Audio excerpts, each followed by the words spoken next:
2022 विधानसभा चुनाव के लिए बीजेपी तैयार है। बीजेपी का सपा, बीएसपी और कांग्रेस किसी से मुकाबला नहीं है और बीजेपी इस बार 300 का आंकड़ा पार करेगी। ये सब बातें बीजेपी के लोकसभा सांसद राजेंद्र अग्रवाल ने कही हैं। उनसे खास बातचीत की हमारी संवाददाता ममता चतुर्वेदी ने। सुनिए। यूपी से लोकसभा सांसद राजेंद्र अग्रवाल जी। कांग्रेस की राष्ट्रीय महासचिव प्रियंका गांधी ने कहा है कि कांग्रेस पार्टी यूपी में अकेले चुनाव में जाएगी। क्या बीजेपी के लिए कोई चुनौती है? नहीं, चुनौती तो है ही नहीं। कांग्रेस से कोई चुनौती नहीं है। देखा जाए तो अन्य किसी दल से भी चुनौती नहीं है, क्योंकि हम अपने आधार पर चुनाव लड़ते हैं।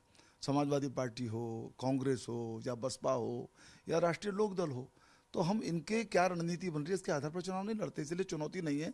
और कांग्रेस तो खुद इतनी खराब हालत में है, राष्ट्रीय स्तर पर भी, प्रदेश स्तर पर भी उसको कोई सहयोगी ढूंढे से भी मिल नहीं रहा है।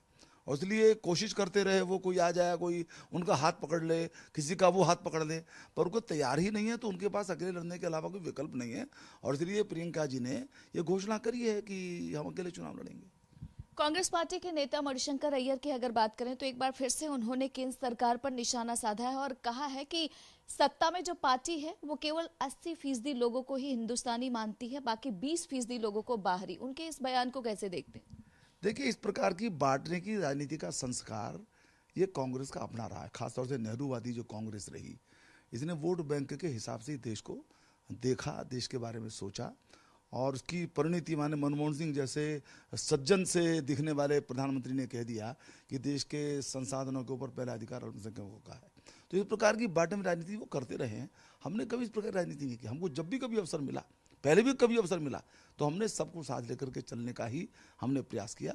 और अब तो सबका साथ सबका विकास के अंतर्गत हम जो भी विकास कार्य हैं उनके अंदर सबको सहभागी बनाते। एक उदाहरण कोई दिखाए हमको, बता दे पूरे देश के अंदर किसी प्रदेश में, किसी भी हिस्से में केंद्र सरकार के द्वारा, प्रदेश सरकार के द्वारा हमने किसी को भी भेद किया हो। हमारे लिए सबके सब 130 करोड़ के 130 करोड़ हमारे अपने हैं।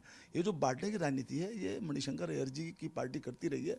और देखिए, मणिशंकर अय्यर जी बहुत बार ऐसे बयान देते रहे हैं जिसे अंग्रेजी में कहा जाता है फुट इन द माउथ। तो ऐसे वो बयान देते हैं। मैं समझता हूं कि उनके बयानों की समीक्षा कांग्रेस किया करे, ज़्यादा देश के लोग उसके बयानों को गंभीरता से नहीं लेते हैं।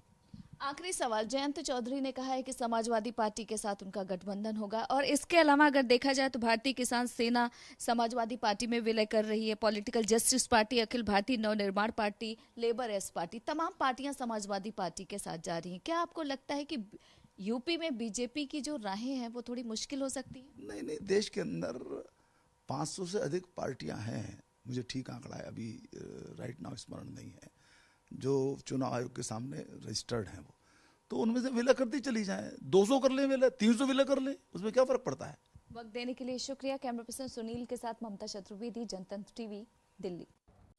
खबरों के निष्पक्ष विश्लेषण के लिए सब्सक्राइब करें Jantantra TV and press the bell icon. Never miss any update.